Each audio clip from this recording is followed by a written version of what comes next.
Assalamualaikum warahmatullahi wabarakatuh. Kembali lagi di channel Slamet Untung. Gimana kabar kalian semua? Semoga kalian dalam keadaan sehat dan sukses selalu ya. Dukung channel ini supaya bisa berkembang dengan menekan tombol subscribe, like, dan lonceng notifikasinya agar tak ketinggalan cerita horor lainnya. Tak usah berlama-lama lagi, kita masuk ke ceritanya. Fajar baru saja menyingsing ketika Wiwin terbangun dari tidurnya. Udara masih dingin, dan langit di luar jendela masih gelap dengan semburat jingga tipis di ufuk timur. Ia mengusap wajahnya yang masih mengantuk, lalu bangkit dari tempat tidur, dengan gerakan pelan agar tidak membangunkan suaminya, Dadang, yang masih terlelap di sisi ranjang. Lelaki itu mendengkur pelan, tubuhnya terbalut sarung yang kusut. Dengan langkah ringan, Wiwin keluar dari kamar dan langsung menuju dapur. Di atas meja kayu sederhana, sudah tersusun bumbu-bumbu yang ia siapkan sejak malam sebelumnya. Tangannya yang cekatan mulai meracik kuah soto, menuangkan air ke dalam panci besar, lalu menyalakan kompor. Aroma bawang putih dan ketumbar yang ditumis mulai memenuhi dapur kecil itu, bercampur dengan wangi serai dan daun jeruk yang ia masukkan ke dalam kuah yang mendidih perlahan. Sesekali, Wiwin mencicipi rasa kuahnya dengan sendok kayu, memastikan semua rempah telah berpadu sempurna. Sambil menunggu kuah matang, ia berpindah ke sisi dapur untuk menyiapkan gorengan. Tangannya meraih adonan yang telah ia buat semalam, kemudian mulai mencetaknya satu persatu sebelum memasukkannya ke dalam wajan besar berisi minyak panas. Bunyi gemericik minyak yang menyambut adonan gorengan terdengar merdu di telinganya. Perlahan, aroma harum mulai menyebar ke seluruh rumah. Pagi ini seperti biasa, Wiwin bekerja sendiri. Tak ada yang membantunya, meski warungnya cukup ramai setiap hari. Dadang, suaminya, tak pernah peduli dengan usaha kecil yang menjadi tulang punggung keluarga ini. Ia hanya tidur sepanjang pagi, lalu bangun siang-siang dengan wajah kusut, meminta uang untuk membeli rokok, lalu pergi kemanapun ia suka. Semua sudah siap. Wiwin menghela napas dan melirik jam. Sudah hampir pukul 6. Ia menarik tirai pintu warungnya yang berada di teras rumah. Begitu pintu dibuka, udara pagi yang segar menyapa wajahnya. Perlahan, matahari mulai menyinari jalanan desa yang lengang. Tak lama, pelanggan pertamanya sudah berdatangan. Wiwin entah karena kebiasaan atau keharusan, melayani mereka dengan senyum hangat, meski tangannya terus bergerak cepat. Seorang ibu memesan soto dan gorengan. Ia mengangguk sambil matahari semakin naik. Para pelanggan datang silih berganti, duduk di bangku kayu sederhana, menikmati soto mereka dengan lahap. Wiwin hampir tak punya waktu untuk sekadar menghirup napas. Tangannya terus menyendok, menambahkan bihun dan potongan daging, lalu menyajikannya bersama sambal dan kecap. Sekitar pukul 10 pagi, warung mulai sedikit lengang. Pelanggan sudah jauh berkurang. Wiwin akhirnya bisa duduk sejenak di salah satu kursi, mengistirahatkan tubuhnya yang lelah. Namun, tak lama kemudian, pintu warung kembali terbuka. Seorang pria berpakaian rapi masuk dengan langkah percaya diri. Wiwin mengenali sosok itu, Pak Harja. Pak Harja adalah pria parubaya yang dikenal sebagai juragan kambing terkaya di desa ini. Peternakannya luas, dengan ratusan ekor kambing yang setiap bulannya menghasilkan keuntungan besar. Orang-orang desa memanggilnya Juragan Harja bukan hanya karena kekayaannya, tetapi juga karena pengaruhnya yang kuat. Namun bagi Wiwin, Pak Harja bukan sekadar pelanggan biasa. Pria itu hadir setiap hari bukan hanya untuk menikmati soto buatannya, tapi untuk menggerogoti pertahanannya yang sudah rapuh. Setiap kali Pak Harja duduk di bangku kayu itu, matanya menyapu tubuh Wiwin dengan tatapan yang membuat kulitnya merinding. "Satu porsi soto dan teh hangat, Wiwin," katanya dengan suara berat yang sengaja dibuat merdu. Wiwin mengangguk patuh, tangannya gemetar saat menyendok kuah mendidih ke mangkuk. Ia hafal betul ritual ini. Setelah makan, pria itu akan menyalakan rokok kretek, menghembuskan asap ke wajahnya, lalu mulai melontarkan kata-kata yang lebih tajam dari pisau dapurnya. Hari ini pun tak berbeda. "Kamu ini cantik, Wiwin," desisnya, sambil mata keranjang itu menyusuri lekuk tubuhnya yang tertutup kebaya lusuh. "Kenapa masih bertahan dengan sampah yang tak menghargaimu? Uang yang ditinggalkannya selalu berlebihan. sengaja ditaruh di meja dengan gerakan penuh tafsir. "Simpan saja kembaliannya," bisiknya sebelum pergi, meninggalkan bau minyak wangi mahal yang menusuk hidung. Wiwin tahu persis maksud tersembunyi di balik kebaikan itu, tapi hari ini ia terlalu lelah untuk memikirkannya. Di dalam rumah, di atas kasur usang yang bau anyir rokok dan keringat mabuk, Dadang masih tergeletak seperti bangkai ketika matahari sudah hampir di atas kepala. Suara pintu berderit ketika akhirnya bangun, menguap lebar dengan bau mulut busuk sebelum menghampiri warung tanpa sepatah kata pun. Tangannya yang kotor langsung menyendok sisa makanan dingin, lalu menatap Wiwin dengan pandangan serigala lapar. "Mana uang?" Geramnya singkat, membuat jantung Wiwin berdetak kencang. Dengan tangan gemetar, ia membuka laci kecil, mengeluarkan uang receh yang diperolehnya dengan keringat dan air mata. Dadang merenggutnya dengan kasar, tanpa ucapan terima kasih. Hari itu berlalu seperti hari-hari sebelumnya, penuh kepahitan yang sudah terlalu biasa. Namun ketenangan semu itu pecah ketika Dadang tiba-tiba menyerbu dapur. Wajahnya merah padam oleh kemarahan dan mungkin sisa alkohol. "Aku nggak ada uang, Dang," jawab Wiwin dengan suara datar, mencoba menahan getar ketakutan. Dadang menggeram, seperti binatang terluka. "Jangan bohong. Aku tahu kau menyimpan duit." Meja kayu berderak ketika tinjunya menghantam. Wiwin menahan napas saat suaminya itu mengamuk, membanting segala sesuatu yang terjangkau tangannya sebelum menyerbu kamar.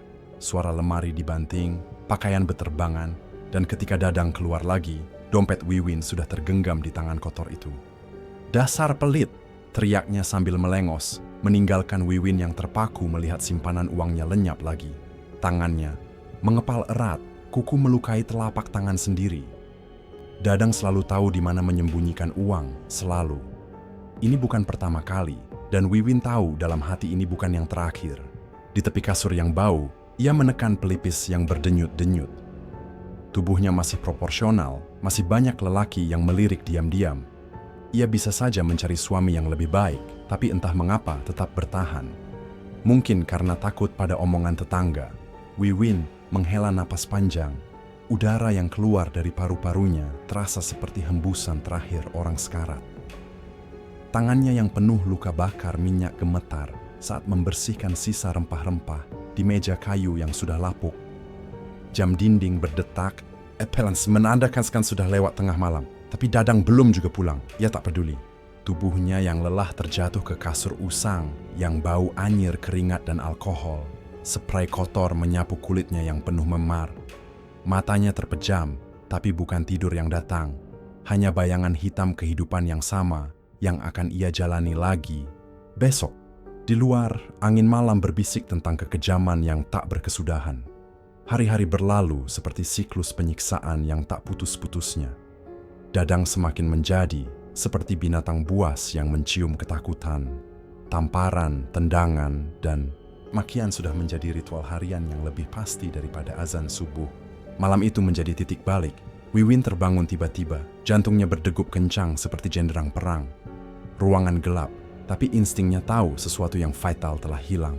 Tangannya meraba ganas di bawah bantal, dompetnya masih ada, tapi ketika dibuka, hampa. Kosong. Uang hasil jerih payah seharian, tetesan keringat yang seharusnya menjadi modal besok, lenyap dicuri oleh tangan yang seharusnya melindungi. Dadang. Nama itu terasa seperti racun di lidahnya. Darahnya mendidih. Amarah yang terpendam bertahun-tahun akhirnya menemukan jalannya keluar.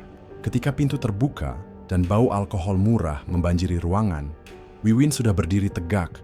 Tubuh kurusnya bergetar bukan karena takut, tapi karena tekad yang membara. "Habis," geram Dadang dengan suara cadel. Wajahnya merah oleh mabuk dan kebrutalan. Tapi kali ini Wiwin tidak diam. "Habis? Uang buat belanja besok? Kau pikir gampang cari uang?" Suaranya menggema di ruangan sempit, lebih tajam dari pisau dapur yang selalu ia gunakan. Dadang terbelalak, tak menyangka korban biasanya tiba-tiba menunjukkan taring. Ketika pria itu mencoba masuk dengan langkah sempoyongan, Wiwin mendorongnya dengan kekuatan yang tak disadari ada dalam tubuh kurusnya. Dadang terjengkang ke tanah, wajahnya mencerminkan keheranan yang lucu. "Jangan masuk ke rumah ini lagi," teriak Wiwin. Suaranya pecah antara amarah dan keputusasaan. Aku sudah cukup sabar. Kalau kau tak mau berubah, lebih baik kau pergi. Dadang terduduk di tanah, matanya berkaca-kaca bukan karena penyesalan, tapi karena mabuk yang mulai hilang digantikan kebingungan. Dadang bangkit dengan gerakan lamban, matanya menyipit seperti binatang malam yang tersakiti. Tubuhnya bergoyang tak stabil saat mencoba mendekati pintu lagi, tapi Wiwin lebih cepat. Tangannya yang biasanya lemah untuk memukul adonan, kini menggapai gagang pintu dengan kepastian yang mengerikan. "Jangan macam-macam lagi," desis Wiwin melalui gigi yang terkunci rapat. Matanya membara seperti bara dalam sekam. Dadang terpaku, wajahnya yang biasanya penuh kesombongan kini memudar menjadi pucat ketakutan. Beberapa menit yang terasa seperti siksaan berlalu, sebelum akhirnya suara langkah sempoyongan itu menghilang di telan kegelapan malam. Wiwin mengintip dari celah jendela yang retak. Dadang benar-benar pergi. Tubuhnya gemetar hebat, bukan karena takut, tapi karena pelepasan.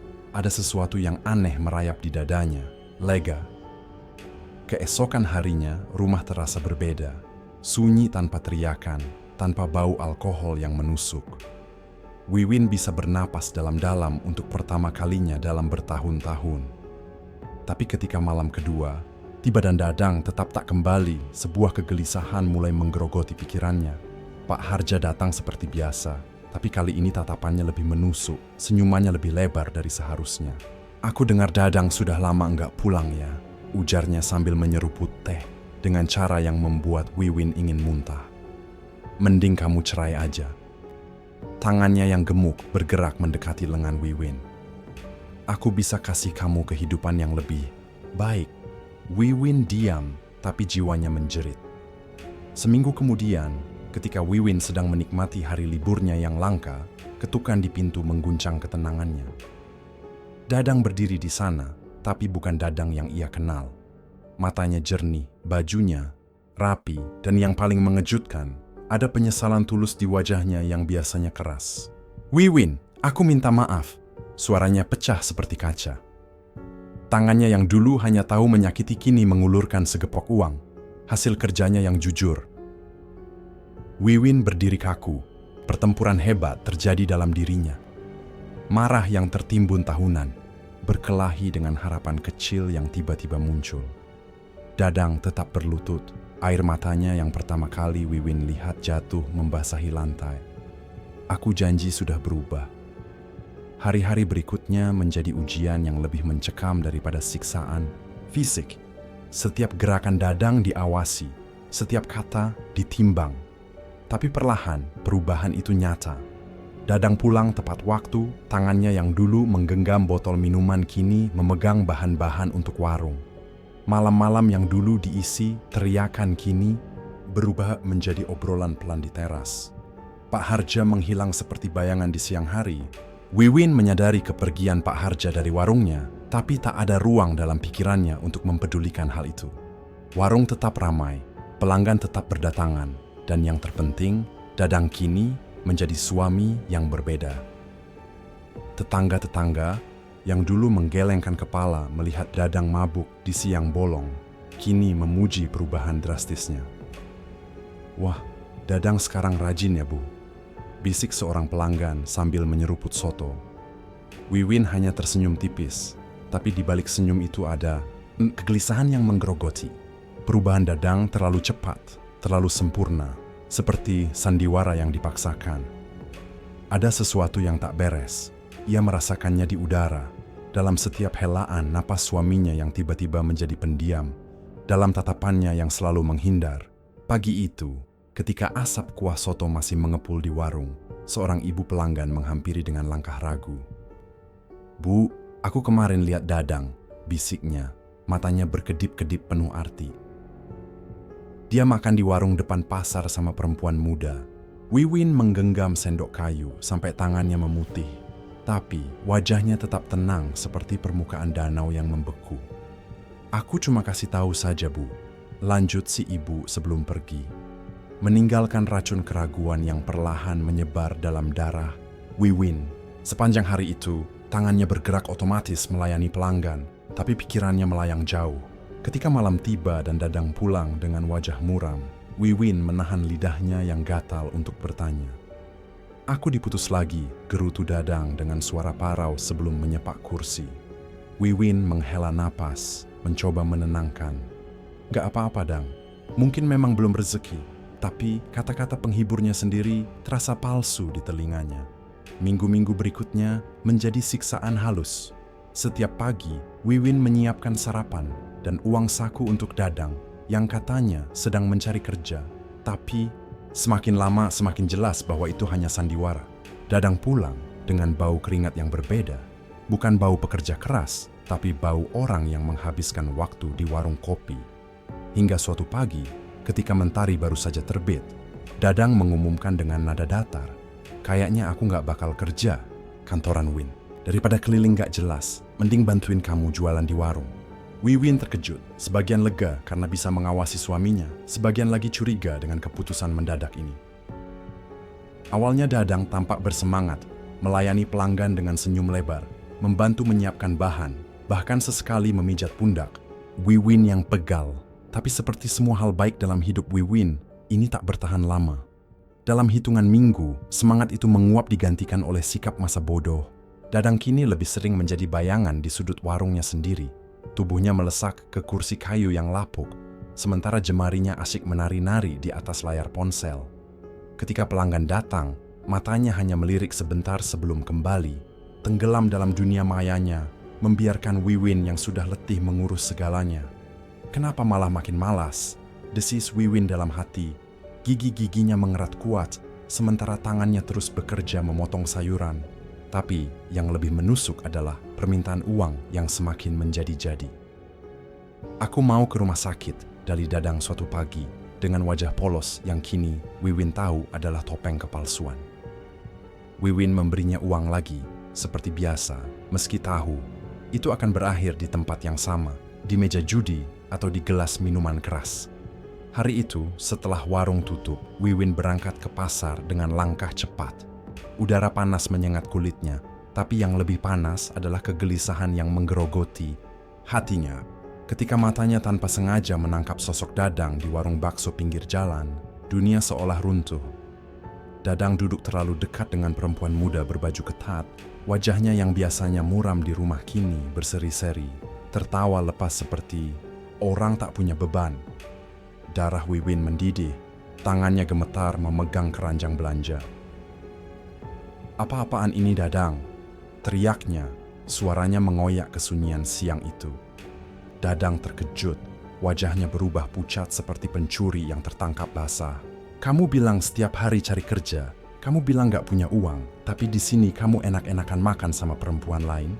Dadang berdiri terhuyung, tangannya mencoba meraih Wiwin yang sudah menggigil. "Wiwin, aku bisa jelasin." "Jelasin apa?" potong Wiwin, suaranya pecah antara amarah dan kepedihan. "Aku pikir kamu berubah. Aku pikir kamu benar-benar mau jadi suami yang baik." Perempuan di sebelah Dadang gelagapan, matanya melirik ke segala arah mencari jalan keluar. Dadang mencoba membela diri, dia cuma teman kerja Win. Tapi Wiwin sudah tak mau mendengar. Seluruh pengkhianatan, semua air mata, dan setiap pukulan yang ia terima selama ini tiba-tiba menjadi jelas. "Aku mau cerai," ucapnya dengan suara yang tiba-tiba tenang, justru lebih menakutkan daripada teriakan. Dadang tercekat, air matanya tiba-tiba meleleh. "Jangan, Win, aku mohon." Tapi Wiwin sudah memutar badan, kakinya melangkah mantap meninggalkan warung itu. Di becak yang membawanya pulang, air matanya akhirnya tumpah. Tapi kali ini bukan air mata kesedihan, ini air mata pembebasan. Esoknya, Dadang datang dengan wajah compang-camping, tangannya gemetar memegang setangkai bunga layu. "Wiwin, tolong, aku janji gak akan main perempuan lagi," rayunya dengan suara parau. Tapi Wiwin hanya berdiri di balik pintu, matanya yang dulu selalu memandangnya dengan harapan kini dingin membeku. "Aku sudah terlalu sering mendengar janji kosongmu, Dadang. Pergi saja." Dadang berlutut, air matanya membasahi tanah teras. "Aku masih cinta sama kamu, jangan tinggalin aku." Wiwin menatapnya, lama lalu perlahan menutup pintu, mengubur sisa-sisa pernikahan mereka yang sudah mati sejak lama. Dadang terkejut, tubuhnya gemetar seperti daun kering di musim kemarau. Ia belum pernah melihat Wiwin meledak seperti gunung berapi yang tertahan terlalu lama. "Aku sudah cukup menderita hidup denganmu," teriak Wiwin. Suaranya mengoyak kesunyian, malam seperti pisau belati. Dadang mundur selangkah, wajahnya pucat seperti mayat yang baru saja dikeluarkan dari kubur. "Aku sudah capek ngurusin laki-laki tak berguna kayak kamu." Setiap kata yang keluar dari mulut Wiwin seperti palu godam yang menghantam tulang rusuk Dadang. "Aku nggak butuh laki-laki pemalas, penjudi, pemabuk, dan sekarang pengkhianat." Dadang terhuyung, rasanya setiap kata Wiwin adalah tamparan keras di wajahnya. Air matanya jatuh, bercampur air hujan yang mulai deras. Tapi Wiwin sudah membanting pintu, meninggalkannya basah kuyup dalam kegelapan. Di dalam rumah, Wiwin roboh di lantai. Tangannya menggenggam erat dada yang sesak. Tangisnya pecah bukan karena kehilangan, tapi karena kebebasan yang terasa asing sekaligus menyakitkan. Hari-hari berikutnya berlalu dengan sunyi. Warung sotonya tetap buka, meski tanpa Dadang yang malas. Yang mengejutkan, Pak Harja semakin sering muncul, selalu dengan bingkisan dan senyum licik. "Kamu sudah kerja keras selama ini," bisik Pak Harja. Suatu hari, tangannya yang gemuk menyentuh pundak Wiwin dengan gerakan yang membuat bulu kuduknya berdiri. "Ada yang bisa kubantu?" Wiwin hanya tersenyum tipis, tapi dalam hatinya mulai timbul perhitungan. Pak Harja memang tua, tapi kaya. Dan setelah hidup menderita bertahun-tahun, kemewahan yang ditawarkannya seperti oasis di padang pasir. Pernikahan, mereka berlangsung sederhana, tapi bagi Wiwin ini adalah pengorbanan terakhir. Menjual kebebasan yang baru saja diraihnya demi kehidupan yang nyaman. Rumah besar, perhiasan mahal, dan pelayan yang selalu siap melayani menggantikan warung soto yang dulu menjadi kebanggaannya. Malam-malam di rumah mewah itu seharusnya tenang, tapi suatu ketika Pak Harja terbangun dengan jeritan yang tersangkut di tenggorokan. Mimpi buruknya begitu nyata. Sesosok bayangan dengan mata merah menyala dan tangan-tangan busuk yang merayap dari bawah tempat tidur mencengkeram kakinya dengan cakar dingin. Pak Harja menjerit hingga suaranya pecah, lalu terbangun dengan napas tersengal-sengal. Sesuatu yang mengerikan terjadi. Kakinya terasa berat seperti diikat batu nisan. Kulitnya dingin seperti mayat yang baru dikubur. Udara di kamar berubah. Mendadak, panas menyengat bercampur angin dingin yang membuat Gordon bergoyang-goyang sendiri. Ia mencoba memanggil Wiwin, tapi suaranya mati di tenggorokan seperti dicekik tangan tak terlihat. Dari sudut kamar yang gelap, suara berbisik menggema. "Mati, kau akan mati." Dadanya sesak ketika melihat sosok hitam menjulang di sudut kamar. Tubuhnya tinggi kurus, seperti mayat kering, mata merah menyala, dan di tangan panjangnya yang seperti tulang dibalut kulit, seekor ular hitam besar menggeliat liar.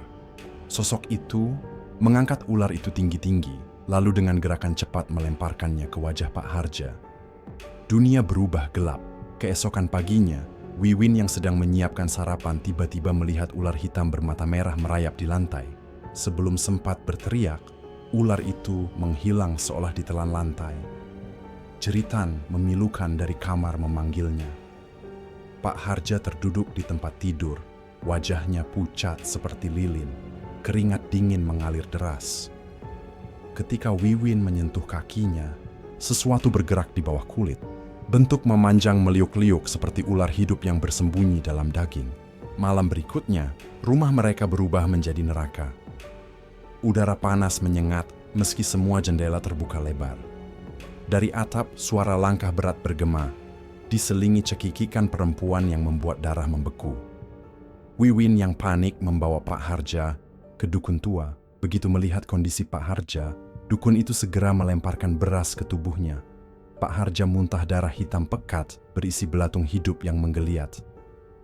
"Pak Harja disantet," bisik dukun itu dengan suara serak, matanya menatap tajam ke arah Wiwin.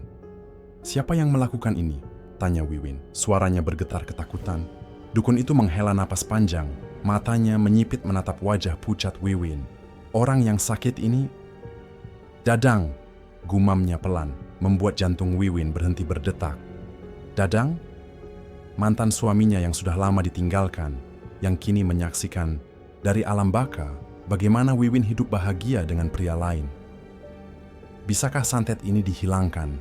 Tanya Wiwin dengan suara serak. Dukun itu menggeleng, wajahnya berkerut ketakutan. Ilmu ini terlalu kuat, aku tak bisa melawannya. Malam itu, ketika Wiwin sedang bersiap mencari kiai, jeritan mengerikan memecah kesunyian. Pak Harja terguling di lantai, perutnya menggelembung seperti ada ribuan belatung bergerak di bawah kulit. Tiba-tiba, dengan suara robekan yang membuat bulu kuduk berdiri, perutnya pecah. Darah menyembur ke segala arah saat seekor ular hitam bermata merah menyala keluar dari dalam perut suaminya, menatap Wiwin penuh kebencian sebelum menghilang dalam embun hitam.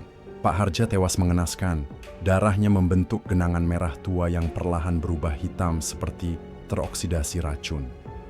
Sejak malam itu, rumah mewah Wiwin berubah menjadi gerbang neraka. Suara bisikan mengikuti setiap langkahnya, "Wiwin, kau tidak bahagia. Kau akan mati seperti dia." Cermin di kamarnya selalu berembun dengan tulisan Dadang yang muncul seperti dicakar tangan tak terlihat. Bau busuk menyengat, daging membusuk. Selalu muncul tiba-tiba meski Wiwin sudah membersihkan setiap sudut rumah. Tapi yang paling mengerikan adalah sosok hitam yang kini menghantui setiap sudut rumah. Dadang. Wajahnya rusak parah, mata merah menyala seperti bara, dan senyumannya, oh Tuhan. Senyumannya lebar sampai ke telinga, memperlihatkan gigi-gigi, runcing yang selalu meneteskan darah segar. Suatu malam, Wiwin terbangun karena sesak napas. Seekor ular hitam besar melingkari dadanya, sisiknya dingin seperti mayat. "Kau akan mati," desis ular itu dengan suara yang tak asing, suara Dadang. Wiwin terbangun terisak, tapi yang lebih mengerikan, ia merasakan sesuatu bergerak-gerak di dalam perutnya sendiri. Dengan sisa tenaga, Wiwin mencari Kiai Badawi, satu-satunya orang yang bisa melawan ilmu hitam ini. Perjalanan ke padepokannya seperti mimpi buruk. Jalan setapak berbatu itu semakin sempit, dikelilingi pohon-pohon yang dahannya menjulur seperti tangan ingin menangkapnya. Udara dingin menusuk tulang, tapi tubuh Wiwin berkeringat panas seperti terbakar. Langkahnya semakin berat, bukan karena lelah, tapi karena puluhan tangan mayat terus menarik kakinya dari bawah tanah. Suara parau menggema di telinga Wiwin seperti gema dari liang kubur. "Wiwin, jangan pergi, kembalilah, kau milikku." Tubuhnya tiba-tiba terhempas ke belakang oleh kekuatan tak terlihat. Tenggorokannya tercekik udara dingin yang berbau tanah, basah. Orang yang menemaninya menariknya dengan kasar, menyelamatkannya dari tangan-tangan mayat yang tak terlihat. Begitu gerbang padepokan Kiai Badawi tertutup, semua suara itu lenyap seketika. Di hadapannya berdiri lelaki tua berjubah putih, matanya tajam menembus jiwa. "Bersucilah," perintah Kiai Badawi dengan suara yang membuat tulang Wiwin bergetar. Ruangan itu diterangi lilin-lilin yang nyalanya tiba-tiba berubah biru ketika ritual dimulai. Wiwin duduk bersila, tubuhnya mulai bergetar tak terkendali saat Kiai Badawi melantunkan ayat-ayat suci. Tiba-tiba angin dingin menerpa, memadamkan separuh lilin. Dari mulut Wiwin keluar suara yang bukan miliknya, suara serak Dadang yang penuh kebencian. "Kau tidak akan bisa mengusirku." Bayangan hitam menjulang di sudut ruangan, mengambil bentuk Dadang dengan wajah setengah membusuk. Perut Wiwin menggelembung seperti hamil tua, kulitnya meregang menahan sesuatu yang ingin keluar. Dengan jeritan memilukan, ia muntah darah hitam bercampur paku karat dan beling tajam. Tapi, yang paling mengerikan adalah ular hitam besar yang menyembur keluar dari mulutnya, melesat ke arah Kiai Badawi. Sang Kiai hanya mengangkat tangan, mengucapkan kata-kata sakti yang membuat ular itu menjerit seperti manusia, sebelum meledak menjadi asap hitam berbau bangkai. Wiwin terjatuh, tubuhnya lemas seperti kain kusut. Kiai Badawi memandangnya dengan tatapan berat. "Kau harus tahu, Wiwin, santet ini bukan santet biasa. Dadang telah melakukan ritual paling terkutuk, mempersembahkan darah anak kandungnya sendiri kepada dukun santet di hutan Alastita. Anak hasil hubungan gelap yang tak pernah Wiwin ketahui. Darah dagingnya sendiri menjadi tumbal untuk memastikan kutukan ini abadi." Wiwin menggigil, kini ia menyadari mantan suaminya bukan hanya pengkhianat, tapi monster yang rela mengorbankan nyawa anaknya demi balas dendam. Kiai Badawi menghela napas dalam, matanya yang keruh memancarkan kilatan pengetahuan kuno yang mengerikan. Darah anak itu menjadi perantara bagi jin-jin yang dikendalikan Mbah Rengga. Suaranya parau seperti gesekan batu nisan. Ketika Pak Harja kena santet, tak ada dukun biasa yang bisa menolong karena perjanjian ini ditulis dengan darah manusia. Wiwin menggigit bibirnya sampai berdarah, tubuhnya berguncang hebat, seperti digoyang tangan-tangan tak terlihat. Lalu, bagaimana santet itu bisa berbalik menghancurkan Dadang? Kiai Badawi tersenyum tipis, senyum yang membuat bulu kuduk berdiri. Saat kita bakar jimat-jimat yang bersarang di tubuhmu, saat kita putus ikatan darah itu, jin-jin itu kehilangan tuan. Tangannya yang keriput membuat gerakan memutar di udara. Ilmu hitam itu seperti ular berbisa. Ketika tak bisa lagi menggigit musuh, ia akan menggigit ekornya sendiri. Wiwin menggigil hebat. Bayangkan Dadang, yang dulu ia kenal kini terkoyak-koyak oleh makhluk-makhluk yang dipanggilnya sendiri. Kiai Badawi menutup ritual dengan menaburkan garam hitam di sekeliling Wiwin. Sudah berakhir, Dadang telah dimakan oleh kegelapan yang ia ciptakan sendiri. Tapi ketika Wiwin melangkah keluar padepokan, angin malam berbisik di telinganya. Bisikan yang terdengar seperti tawa Dadang dari alam baka. Dan di kejauhan, di antara pepohonan, sepasang mata merah menyala mengikutinya pulang, membuktikan bahwa di dunia ini, beberapa kutukan tak pernah benar-benar berakhir.